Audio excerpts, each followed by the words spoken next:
तो दोस्तों, state bank of India के रिजल्ट आए हैं।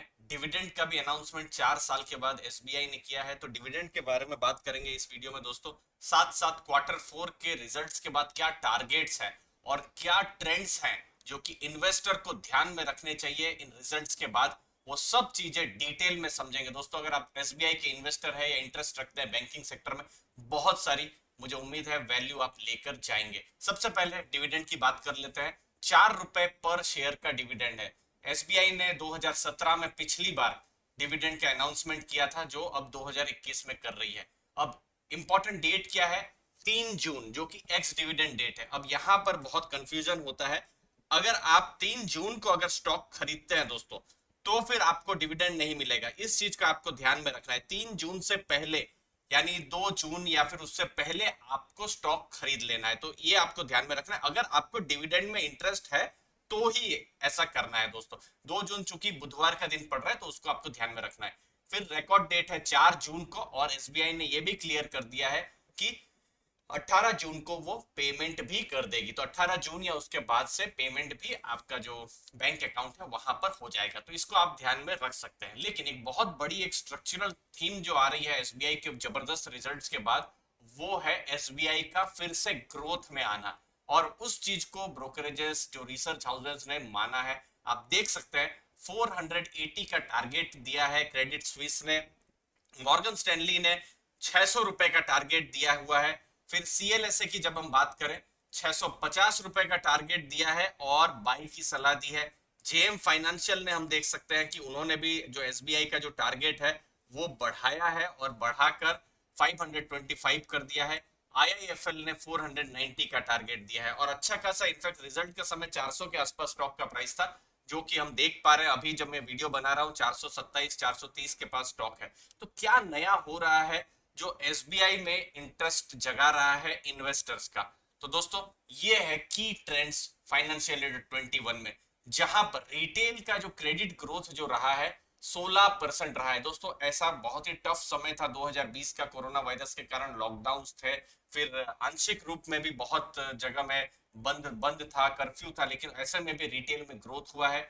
फिर करंट अकाउंट, सेविंग अकाउंट की जब हम बात करें, बिल्कुल चीप पैसा है, क्योंकि करंट अकाउंट में बैंक को कुछ देना नहीं पड़ता है। सेविंग अकाउंट भी 3% से कम आजकल एसबीआई दे रही है। तो फिर ये बैंक के लिए बहुत सस्ता पैसा है।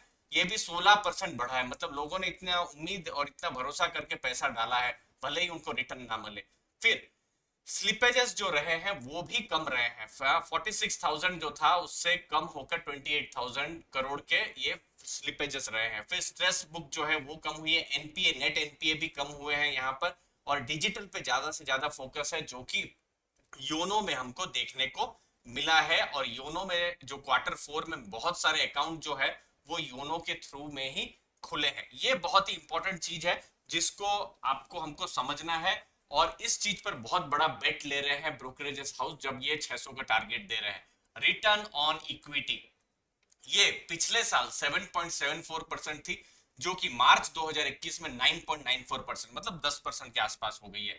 तो ऐसी उम्मीद जताई जा रही है कि ये जब फाइनेंशियल ईयर खत्म होगा, अगर कोई बहुत बड़ा कुछ नेगेटिव नहीं होता है, तो फिर ये 15% के आसपास जाएगा अगले 1 साल 2 साल में।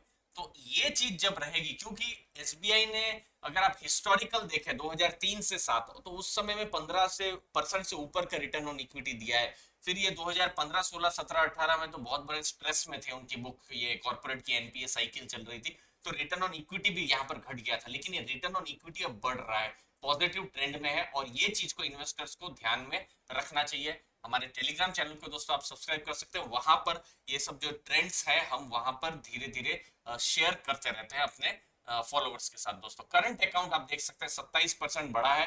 सेविंग अकाउंट ऑलमोस्ट 15% तक ये बढ़ा है दोस्तों। अगला चीज है जो हम कासा की बात कर रहे थे, क्योंकि कासा पर हमारा बहुत बड़ा फोकस रहने वाला है।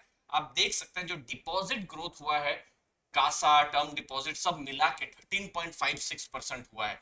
मतलब आज एसबीआई 36 लाख करोड़ की, जी हाँ, 36 लाख करोड़ की ये बुक मैनेज करती है स्टेट बैंक ऑफ इंडिया, जहां पर सेविंग अकाउंट और करंट अकाउंट का जो एक तरीके से वो बढ़ रहा है यहाँ पर।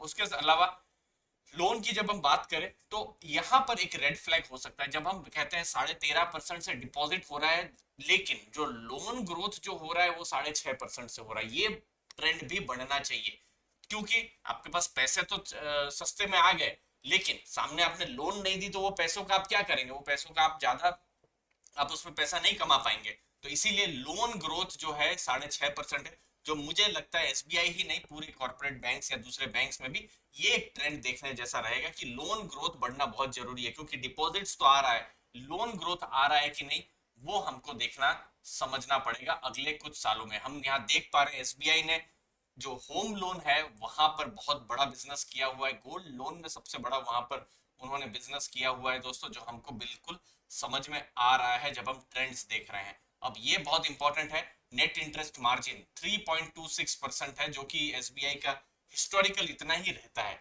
यील्ड ऑन इन्वेस्टमेंट थोड़ी सी कम है क्योंकि यहाँ पर रेट जो है वो कम हुए हैं। यील्ड ऑन एडवांसेस जो है लगभग 8% के आसपास है, और बैंक की जो कॉस्ट ऑफ डिपॉजिट जो है वो भी यहाँ पर कम हुई है। तो ये तो बिल्कुल एक तरीके से ट्रेंड ही चला आ रहा है, हमको यहाँ पर नेट इंटरेस्ट मार्जिन पर फोकस करना है।